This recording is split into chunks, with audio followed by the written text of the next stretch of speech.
નમસ્કાર દોસ્તો, સ્વાગત છે આપ સર્વનું તમારી પોતાની YouTube channel ocean coaching classes પર। મિત્રો, આજે આપણે ધોરણ 12ના BA એટલે કે વાણિજ્ય વ્યવસ્થા અને સંચાલન વિષયના જે ગાલા અસાઇનમેન્ટ બુક 2025 છે તેના પ્રશ્નપત્ર નંબર 2ના વિભાગ ની અંદર પ્રશ્ન નંબર 60 થી 62 જે છે તેનું સંપૂર્ણ સોલ્યુશન આપણે આ વિડીયોની અંદર જોવાના છે। ચાલો દોસ્તો, તો આપણે શરૂ કરીએ। અહીંયા તમે જોઈ શકો છો, આજે આપણે ધોરણ 12ની બોર્ડની પરીક્ષા માટે ખાસ ઉપયોગી એવું જે ગાલા અસાઇનમેન્ટ બુક છે ધોરણ 12નું BA વિષયનું તેના પ્રશ્નપત્ર નંબર 2ના વિભાગ ઈનું સોલ્યુશન જોવાના છીએ। શરૂ કરીએ એના પહેલાં તમારા માટે ખાસ મહત્ત્વની સૂચના કે જો તમે ધોરણ 12ના અસાઇનમેન્ટ આ બુક જે છે તે મેળવવા માંગતા હોય તો લિંક તમને નીચે ડિસ્ક્રિપ્શન બોક્સમાં આપેલી છે, અથવા તો અહીંયા તમને લિંક પણ આપેલી છે www.navneetstore.com વેબસાઇટનું નામ આપેલું છે। અને જો તમે ઘરે બેઠા મેળવવા માંગતા હોય તો આ નંબર ઉપર પણ તમે કોન્ટેક્ટ કરીને મેળવી શકો છો। માત્ર 290 રૂપિયામાં 300 રૂપિયા તેની ઓરિજિનલ પ્રાઇસ છે। અને સાથે સાથે સ્માર્ટ ડીજી બુક પણ લોન્ચ કરેલી છે, જ્યાં તમે આ ડિજિટલ કન્ટેન્ટ જે છે તેનો અભ્યાસ કરી શકશો। મિત્રો, આ જે સ્માર્ટ ડીજી બુક છે એનું એક્સેસ તમે કેવી રીતે મેળવી શકશો, તો તમે પ્રથમ પેજ જે છે ઓપન કરશો એટલે અહીંયા પાછળના ભાગની અંદર તમને અહીંયા વિગતો દર્શાવેલી છે। અહીંયા જે બારકોડ તમને આપેલો છે તમે સ્કેન કરશો એટલે અહીંયા જે વિગતો આપેલી છે વિગતો તમે માહિતી નાખશો, એની અંદર આ એક્સેસ કોડ દાખલ કરશો એટલે તમે આ જે સ્માર્ટ ડીજી બુક જે છે ઓપન કરી શકશો અને અહીંયાથી તમે આ જે સોલ્યુશન છે અથવા તો આ જે મટીરિયલ છે તે ડિજિટલ ફોર્મેટની અંદર તેનો અભ્યાસ કરી શકશો। બીજી એક ખાસ મહત્ત્વની સૂચના કે ગાલા 21 અપેક્ષિત પ્રશ્ન સંગ્રહો પણ લોન્ચ થઈ ગયા છે, બોર્ડની પરીક્ષા માટે ખૂબ જ ઉપયોગી છે। જો તમે આ ગાલા 21 અપેક્ષિત જે છે એની ખરીદી કરશો 300 રૂપિયા કરતાં વધારે તો તમને 15% ડિસ્કાઉન્ટ મળશે। પ્રોમો કોડ યુઝ કરી શકો છો NAV15, અને 500 રૂપિયાથી વધારેની ખરીદી ઉપર તમને 20% ડિસ્કાઉન્ટ મળશે। અહીંયા તમે પ્રોમો કોડ યુઝ કરી શકો છો NAV20। લિંક તમને નીચે ડિસ્ક્રિપ્શન બોક્સની અંદર મળી જશે। વધારે માહિતી માટે કોન્ટેક્ટ નંબર પણ આપવામાં આવેલો છે। ચાલો દોસ્તો, તો શરૂ કરીએ આપણે ધોરણ 12નું ગાલા અસાઇનમેન્ટ બુક જે છે એમાં વિભાગ એનો ભાગ 1। બરાબર, ચાલો અહીંયા આપણને કહ્યું છે કે પ્રત્યેકના 5 ગુણ છે, કુલ 20 માર્ક્સનો પ્રશ્ન છે। પ્રશ્ન નંબર 60, માર્કેટિંગ એટલે કે બજારીય સંચાલનનો અર્થ આપી તેના કાર્યોની ટૂંકમાં સમજૂતી લખો। તો જોઈએ ઉત્તર। માર્કેટિંગ એટલે કે બજારીય સંચાલન, તો બજારીય સંચાલન એટલે કે ગ્રાહકોની જરૂરિયાતો શોધવી અને તેની માંગમાં પરિવર્તન લાવવું અને ઉત્પાદિત થયેલ વસ્તુ ગ્રાહક સુધી પહોંચાડવી। બજારીય સંચાલનમાં વસ્તુ કે નાણાંના વિનિમય ઉપરાંત બજાર સંશોધન, વિતરણ વ્યવસ્થા, વેચાણ વૃદ્ધિ, સંગ્રહ, વીમો વગેરે અનેક બાબતોનો સમાવેશ થાય છે। બજારીય સંચાલનના કાર્યોને 4 ભાગમાં વહેંચવામાં આવ્યા છે, જે નીચે મુજબ છે। પહેલું છે પેદાશ મિશ્ર, તો પેદાશ મિશ્ર એટલે 2 કે તેથી વધુ વસ્તુઓનું ઉત્પાદન કરવું। જો એકમમાં 2 કે તેથી વધુ વસ્તુનું ઉત્પાદન કરવામાં આવે તો એ વસ્તુના રંગ, રૂપ, કદ, આકાર, ગુણવત્તા, પેકિંગ વગેરે પ્રશ્નોનો વિચાર કરવામાં આવે છે। ત્યાર પછી બીજું કિંમત, તો ઉત્પાદન વસ્તુઓની કિંમતમાં શાખ નીતિ, વટાવ નીતિ, વેચાણ નીતિ, જથ્થાબંધ કે છૂટક વેચાણ, મધ્યસ્થીઓનું કમિશન, કિંમત નિર્ધારણ વગેરે બાબતો ધ્યાનમાં લેવાય છે। ત્રીજું છે વિતરણ, તો ઉત્પાદિત વસ્તુઓ તેના અંતિમ ગ્રાહકો સુધી પહોંચાડતી વખતે વિતરણના માર્ગોનો વિચાર કરવામાં આવે છે। તેમાં જથ્થાબંધ વેપારી કે છૂટક વેપારી, એજન્ટો, વાહન વ્યવહાર, પોતાની દુકાનો દ્વારા વેચાણ વગેરે બાબતો ધ્યાને લેવાય છે। વિતરણની બાબત ધંધાના કદ અને વિસ્તાર સાથે સંકળાયેલી છે। ત્યાર પછી ચોથું છે અભિવૃદ્ધિ, તો અભિવૃદ્ધિ એટલે વેચાણમાં વધારો કરવાના પ્રયાસો। અભિવૃદ્ધિમાં જાહેરાત કરવી, પ્રસિદ્ધિ કરવી, વ્યક્તિગત વેચાણ કરવું તથા વેચાણ વૃદ્ધિ જેવી બાબતોનો સમાવેશ થાય છે। અભિવૃદ્ધિના નિર્ણયોને કારણે ખર્ચ થાય છે, પરંતુ તેની સામે વેચાણ વધવાથી એકમનો નફો વધે છે। ત્યાર પછી છે 61મો સવાલ, યોજના ગમે તે 5 પ્રકાર સમજાવો, એટલે કે યોજનાના ગમે તે 5 પ્રકારો સમજાવો।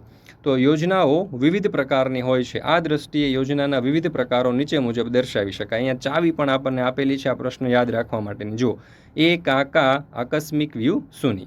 ચાલો, કાયમી યોજના, એમાં પહેલું જે છે તે કાયમી યોજના છે। તો જે કાર્યો અંગે રોજબરોજ નિર્ણયો લેવાના હોય તેવા કાર્યો માટે કાયમી યોજના તૈયાર કરવામાં આવે છે। કાયમી યોજના વારંવાર ઉપયોગમાં લઈ શકાય છે। જ્યાં વ્યવસ્થાપકીય પ્રવૃત્તિઓનું પુનરાવર્તન થતું હોય ત્યાં આવી પ્રવૃત્તિઓ ઝડપથી થાય તે હેતુથી પ્રમાણિત નીતિ નક્કી કરવામાં આવે છે, જેને કાયમી યોજના કહેવામાં આવે છે। આયોજનમાં નીતિ, વિધિ અને નિયમો લાંબા ગાળા માટે નક્કી કરવામાં આવે છે. આથી આ બાબતો સાથે સંકળાયેલી બાબતો અંગે તાબેદાર કર્મચારીઓ ઝડપથી નિર્ણય લઈ શકે છે. ગ્રાહકોને તેમના ઓર્ડર મુજબ માલ મોકલવાની વિધિ કે શાખ નીતિનું અગાઉથી કાયમી ધોરણે ઘડતર કરવામાં આવ્યું હોય તો તે કર્મચારીઓ તેનો અમલ ખૂબ ઝડપથી કરી શકે છે. આ માટે વારંવાર તેમના ઉપરી અધિકારીઓને પૂછવા જવું પડતું નથી. ત્યાર પછી બીજું છે વ્યૂહાત્મક યોજના. તો ધંધાકીય એકમો તેમની ફિલસૂફી મુજબ ધ્યેયો નક્કી કરતા હોય છે. આ માટે એકમ પોતાના જીવનકાળ દરમિયાન કઈ ફિલસૂફીથી કાર્ય કરશે તે નક્કી કરવામાં આવે છે, જેને એકમનું જીવન ધ્યેય કહે છે. ધંધાકીય એકમના જીવન ધ્યેયને સિદ્ધ કરવાના વિવિધ લાંબા ગાળાની અને ટૂંકા ગાળાની વ્યૂહરચનાઓ ઘડવામાં આવે છે. ધંધાકીય એકમ ધંધાકીય પર્યાવરણ, એકમની શક્તિઓ અને નબળાઈઓને ધ્યાનમાં લઈને યોજનાનું ઘડતર કરે છે. આ યોજના માટે દીર્ઘદ્રષ્ટિ અનુભવની જરૂર પડે છે. વ્યૂહાત્મક યોજનાની અસરો લાંબા ગાળે જોવા મળે છે. આ યોજના માટે સુસંગત નિર્ણયો લેવા પડે છે, એટલે કે આ યોજનામાં નિર્ણયોની વ્યાપકતા મહત્વની છે. ત્રીજું છે સુનિયોજિત યોજના. તો સુનિયોજિત યોજના એટલે ધંધાકીય એકમના નક્કી કરેલા ધ્યેયોને સિદ્ધ કરવા માટે મધ્ય સપાટીએ ઘડવામાં આવતી ટૂંકા ગાળાની યોજનાઓ. આ યોજનાઓ 1 વર્ષ કે તેથી ટૂંકા ગાળા માટે ઘડવામાં આવે છે. આ યોજના ટૂંકા ગાળાના ધ્યેયોની સ્પષ્ટતા કરતા હોવાથી એકમની પ્રવૃત્તિઓ હેતુલક્ષી બને છે અને સુનિયોજિત રીતે થાય છે. આ યોજના દ્વારા કયા વિભાગીય વડાઓ અને કર્મચારીઓ પાસે કયા કયા કાર્ય કરાવવાના છે તેની સ્પષ્ટતા કરે છે. આ યોજના ઘડવા માટે વિશિષ્ટ જ્ઞાન અને કૌશલ્ય જરૂરી છે.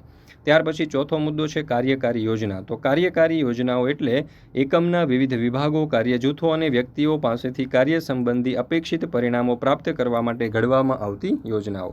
આવી યોજનાઓ મોટાભાગે એકાદ વર્ષ જેટલા ટૂંકા ગાળા માટે હોય છે. દાખલા તરીકે નક્કી કરેલા વાર્ષિક ઉત્પાદનના ધ્યેયને પહોંચી વળવા માસિક કે ત્રિમાસિક ઉત્પાદનની યોજના ઘડવામાં આવે છે. વ્યૂહાત્મક યોજનાના અમલીકરણ માટે વિભાગીય વડાઓ આવી યોજનાઓ તૈયાર કરે છે. આ યોજના રોજબરોજના કાર્ય સાથે સંકળાયેલી હોવાથી જે તે વિભાગના કર્મચારીઓ સાથે ચર્ચા વિચારણા દ્વારા તૈયાર કરવામાં આવે તો તેનો અમલ કરવાનું વધુ સરળ બને છે. કાર્યકારી યોજના સુનિયોજિત યોજના જેવી જ હોય છે. ત્યાર પછી પાંચમું છે આકસ્મિક યોજના.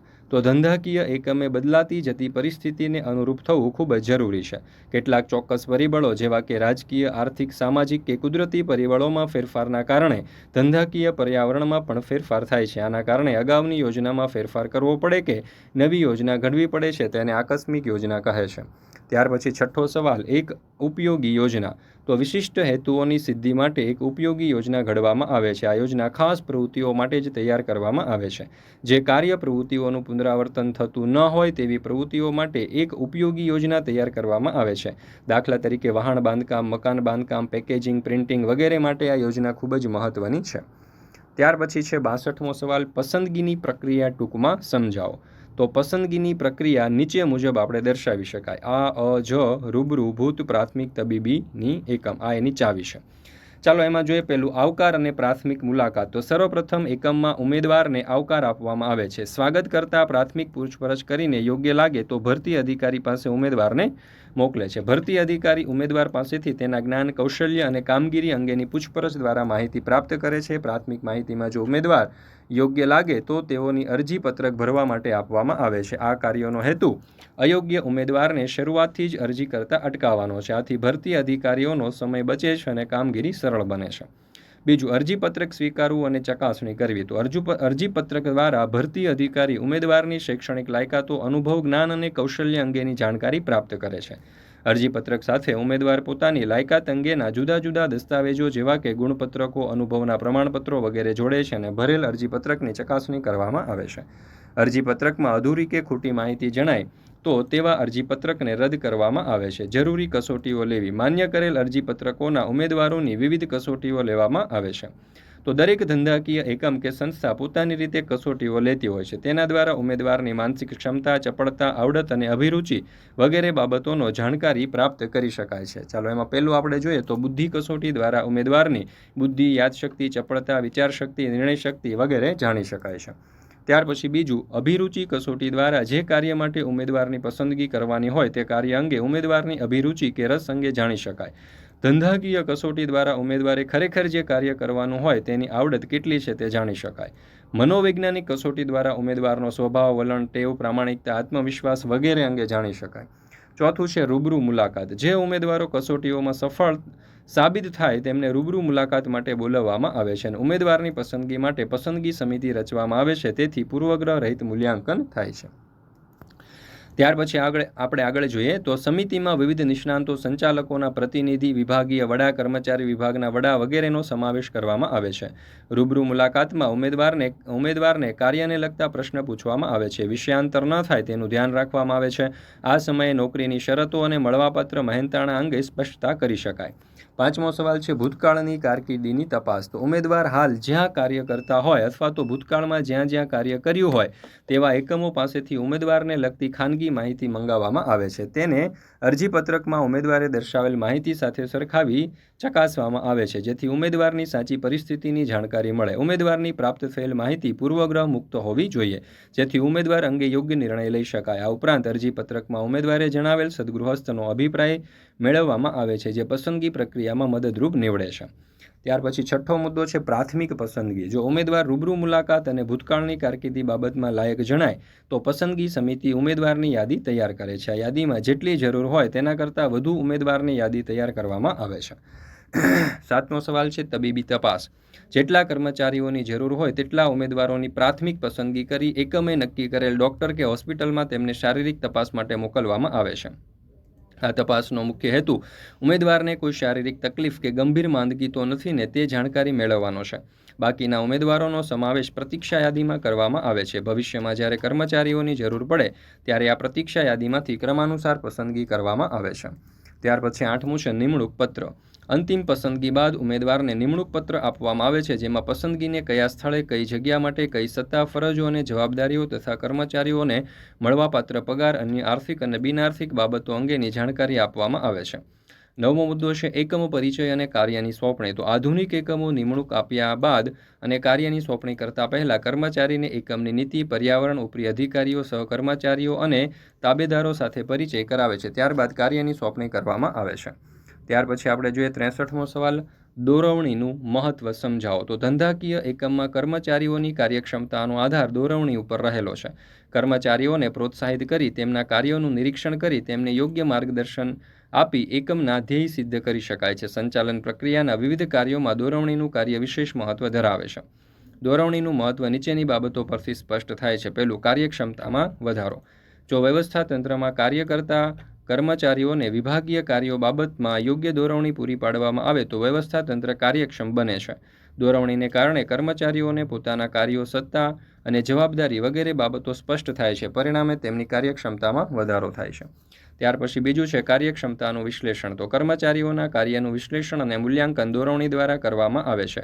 કર્મચારીએ દોરવણી મુજબ કાર્ય કર્યું છે કે નહીં, કેટલા પ્રમાણમાં કર્યું છે, તેની કાર્યક્ષમતા કેટલી વધી છે વગેરે બાબતોનું વિશ્લેષણ અને મૂલ્યાંકન થઈ શકે છે. ત્રીજો મુદ્દો છે કર્મચારીઓને પ્રોત્સાહન. તો દોરવણી દ્વારા કર્મચારીઓને યોગ્ય કાર્ય પદ્ધતિ અને નીતિ નિયમોની જાણકારી આપી શકાય. કાર્ય અંગેની તેમની દ્વિધાઓ કે મુશ્કેલીઓ દૂર કરી શકાય, જેથી કર્મચારીઓને કાર્ય કરવાનું પ્રોત્સાહન મળે છે. ચોથો મુદ્દો છે અસરકારક આયોજન. તો કોઈ એક વ્યક્તિ ધંધાકીય એકમોના તપાસ કાર્યનું આયોજન ન કરી શકે. આયોજન કરનાર અધિકારી મદદનીશો દ્વારા જરૂરી માહિતી મેળવીને આયોજન કરે છે. આયોજન દ્વારા નક્કી કરેલ ધ્યેયને સિદ્ધ કરવાનું કાર્ય દોરવણી દ્વારા થાય છે. 5મું છે અસરકારક વ્યવસ્થા તંત્ર. તો દોરવણી દ્વારા દરેક કર્મચારીને પોતાની સત્તા અને જવાબદારીનો ખ્યાલ આવે છે. તેના કારણે અધિકારીઓના હુકમો અને સૂચનાઓનું યોગ્ય રીતે પાલન થાય છે. પરિણામે સમગ્ર વ્યવસ્થા તંત્ર અસરકારક બને છે. 6થો સવાલ સંકલન અને સહકાર. દોરવણીને કારણે કર્મચારીઓના કાર્યોનું સંકલન કરી શકાય છે. કર્મચારીઓના વ્યક્તિગત ધ્યેયોને એકમોના મુખ્ય ધ્યેય સાથે સાંકળવામાં આવે છે. દોરવણી આપનાર નેતા તેના તાબેદારોના કાર્યોનું સંકલન કરે છે. ત્યાર પછી છે અંકુશનું કાર્ય. તો દોરવણીને કારણે કર્મચારીની કાર્ય પ્રત્યેની ભૂલો અને ખામીઓની શક્યતા ઘટે છે. પરિણામે નિર્ધારિત લક્ષ્યાંકો મુજબ કર્મચારીઓ પાસેથી સરળ રીતે કામ મેળવી શકાય છે. આમ અંકુશનું કાર્ય અસરકારક બને છે. ત્યાર પછી 8મો મુદ્દો છે કાર્ય જુસ્સામાં વધારો. તો દોરવણી આપવાથી કર્મચારીઓનો કાર્ય પ્રત્યેનો અભિગમ બદલાય છે, તેમની કાર્યરુચિ વધે છે. કોઈ અવરોધ ઉદ્ભવે તો કર્મચારી તેમનો નિકાલ લાવી શકે છે. પરિણામે કાર્ય સાતત્ય વધે છે. પરિણામે કર્મચારી જુસ્સો વધે છે. ત્યાર પછી છે વિચલનોની શોધ. દોરવણી દ્વારા નક્કી કરેલ ધ્યેય મુજબ કાર્ય થાય છે કે નહીં તેનું નિરીક્ષણ કરવામાં આવે છે. આથી અનિચ્છનીય વિચલનોની જાણકારી પ્રાથમિક તબક્કામાં જ મળે છે. આવા વિચલનોને યોગ્ય પગલાં દ્વારા નિયંત્રિત કરી શકાય છે. ત્યાર પછી 64મો મુદ્દો માહિતી સંચારના અવરોધો દૂર કરવાના ગમે તે 10 ઉપાયો જણાવો. ચાલો, તો એમાં પહેલું છે કે માહિતી સંચારનું તંત્ર એવી રીતે ગોઠવવું જોઈએ કે જેથી માહિતી અવરોધાય નહીં. બીજું, સ્પષ્ટ માહિતી આપવી જોઈએ. ત્રીજું, યોગ્ય માધ્યમની પસંદગી થવી જોઈએ. ત્યાર પછી ચોથું છે દ્વિમાર્ગી પ્રક્રિયા. પાંચમું છે શ્રદ્ધા અને સહકારની ભાવના હોવી જરૂરી છે. માહિતી અને વહન રેખાઓ શક્ય તેટલી ટૂંકી હોવી જોઈએ, ઝડપી હોવી જોઈએ અને હેતુલક્ષી હોવી જોઈએ. ત્યાર પછી છે નવમો મુદ્દો, માધ્યમો ઉપર ભારણ વધે છે. સમયને અંતરે મૂલ્યાંકન થવું જોઈએ. અંગત હિત કે સ્વાર્થ ન હોવા જોઈએ. ચાલો, ત્યાર પછી આપણે જોઈએ પ્રશ્ન નંબર 65. અહીંયા આપણને કહ્યું છે કે ગ્રાહક સુરક્ષાના કાયદા મુજબ ગ્રાહકોની જવાબદારીઓ વર્ણવો. તો ગ્રાહકે અધિકારો ભોગવતા પોતાની જવાબદારી ચોક્કસપણે નિભાવવી પડે છે. દરેક ગ્રાહકે વસ્તુ કે સેવાની ખરીદી, વપરાશ અને વપરાશ બાદની તેમની જવાબદારીઓ પ્રત્યે સભાન થવું જરૂરી છે. ગ્રાહક સુરક્ષાના કાયદા મુજબ ગ્રાહકોની જવાબદારીઓ નીચે મુજબ દર્શાવી શકાય. પહેલું, અધિકારોનો સભાનપણે ઉપયોગ. તો ગ્રાહકને કાયદા દ્વારા અનેક અધિકારો આપવામાં આવ્યા છે. દરેક ગ્રાહકને પોતાના અધિકારો અંગેની જાણકારી હોવી જોઈએ અને તેણે તેનો યોગ્ય ઉપયોગ કરવો જોઈએ. ત્યાર પછી છે ખોટી જાહેરાતોથી સાવધાન. ઘણીવાર ઉત્પાદકો કે વિતરકો વસ્તુ કે સેવાનું વધુ વેચાણ માટે જાહેરાતમાં ખોટા દાવા કરે છે અથવા તો ખોટી અને ગેરમાર્ગે દોરતી માહિતી ગ્રાહકોને આપે છે. દાખલા તરીકે, અમુક પ્રકારના પીણા પીવાથી તમારામાં ખૂબ જ શક્તિ આવી જશે. અમુક ઉત્પાદનોનું સેવન કરવાથી ગ્રાહકોની ઊંચાઈમાં વધારો થશે. ગ્રાહકે ખરીદીનો નિર્ણય કરતી વખતે આવી ગેરમાર્ગે દોરતી જાહેરાતોની અવગણના કરવી જોઈએ અને અન્ય ઉત્પાદકો કે વસ્તુઓ કે સેવાઓની સરખામણી કરી યોગ્ય નિર્ણય લેવો જોઈએ. કેટલીક જાહેરાતો ઔચિત્યનો ભંગ કરતી હોય છે. આવી જાહેરાતો પ્રત્યે જાહેરાત કરનારનું ધ્યાન દોરવું જરૂરી છે.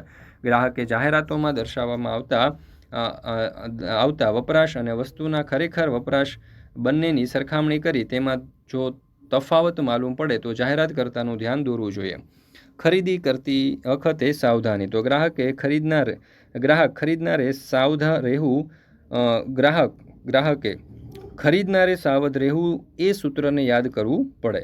ચાહકે ખરીદી કરતી વખતે વેચાણકર્તા કે ઉત્પાદનના ખોટા પ્રલોભનોથી દોરવાઈને ખરીદી ન કરવી જોઈએ. ગ્રાહકે ખરીદી કરતી વખતે વસ્તુ કે સેવાની યોગ્ય અને જરૂરી માહિતીનો આગ્રહ રાખવો જોઈએ, જેમ કે ઉત્પાદનનું નામ અને સરનામું, ગુણવત્તા, જથ્થો, ઉપયોગ કરવાની રીત, ઉપયોગ કરવાની છેલ્લી તારીખ, ઘટકો, તારીખ, વજન, ગેરંટી, વોરંટીનો સમયગાળો તથા તેમની શરતો વગેરે.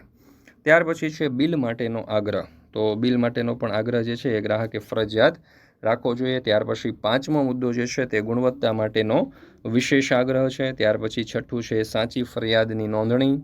ત્યાર પછી સાતમો મુદ્દો જે છે એ ગ્રાહકવાદનો ફેલાવો.